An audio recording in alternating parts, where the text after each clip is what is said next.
"Let's all sit at the big table," said Henry. "Then we can talk." "I don't want to talk. I want to eat," shouted Mike. "Then you can keep still all you want," said Benny. "We'll do the talking." "But I'll say something if I want to," argued Mike. "Well, make up your mind," returned Benny. "You're the one that said you didn't want to talk." "I only said I was hungry," said Mike. "Oh, stop it, Mike," said his mother. "All this talk about nothing. Don't you know you have no home?" "That sounds awful," said Jessie. "Tell me, how did you know the house was on fire?" "The dog," said Mrs. Wood. "Spotty was down in the cellar. He sleeps down there. He barked and barked. I knew something was wrong, so I went down to see. There was fire on all 4 sides. I let the dog out and woke up Mike and Pat." "You didn't wake me," said Mike. "I was awake." "Yes, you were, son," agreed his mother. "I will say you were going down to get the dog yourself." "Spotty was the most important one," said Mike, "because he can't open doors." "By the way, where is the dog?" asked Mr. Carter. "He's tied up at the blue house," said Pat. "He was in the way, barking at everyone." "Yes, we had to leave Watch and Lady at the ranch, too," said Jessie. "A fire is no place for dogs." "It is very queer that the fire started in 4 places at once," said Mr. Carter.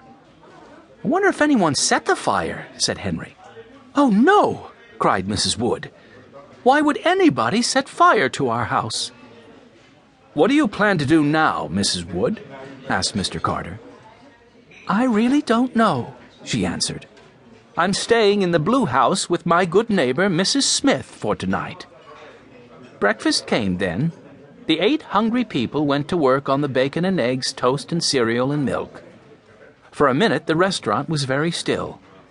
Then the children heard a man say, "I heard that the boy who lived there set the house on fire just for fun." In an instant, Mike was out of his chair. He ran over and faced the man who had spoken. "I did not!" he shouted. "Who says I did?" In another minute, all 4 children were behind Mike. "Mike never did!" shouted Benny. "He wouldn't! Who says he did?" The man laughed a little. He was very much surprised. "Well, don't get so excited, Sonny," he said. "Don't get excited!" yelled Mike. "You told a lie about me." "I didn't say it," said the man. "I said I heard it."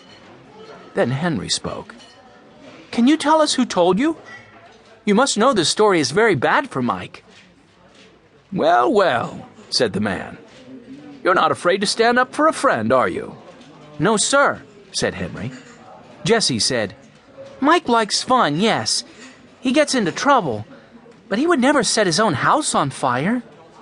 Then Benny went right up to the man. He said, "Mike wouldn't set a fire in the cellar anyway. His dog was there."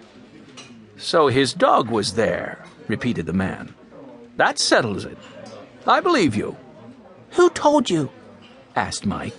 He was not yelling now. "I don't know him," said the man. "He was a stranger to me.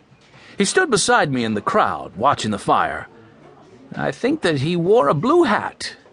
"I'll ask him," said Benny, "if I ever see a man with a blue hat." The man looked at the 4 of them. "I wish I had as many good friends as you have, Mike," he said. He looked at Benny. "This one here is a wonderful friend." "He don't always stand up for me," said Mike. "Doesn't," said Benny. "Now look here, Ben," said Mike. "don't start that again. You see how Mike is?" said Jessie. "He will fight over nothing, but he would never set a fire. Come on back, boys, and eat your breakfast." The children moved away. All this time Mr. Carter had sat still watching. "Well, Jessie," he said, "that was just like a play. I am very proud of all of you." "Why didn't you come over too?" asked Benny.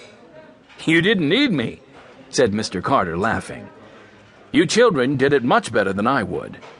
But the man could see I was with you if you needed help." Mike began to eat again. "That gave me a good appetite," he said. "Your appetite was all right before," said Henry, laughing.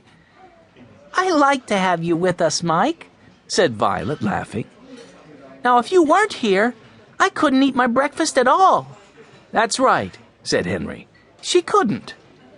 Now, everyone watch out for a man with a blue hat, said Benny, drinking the last of his milk. That man would change his hat, Ben, said Mike. Maybe he will have a black hat next time. Maybe no hat at all. I'll watch too, said Mr. Carter. You can be sure of that.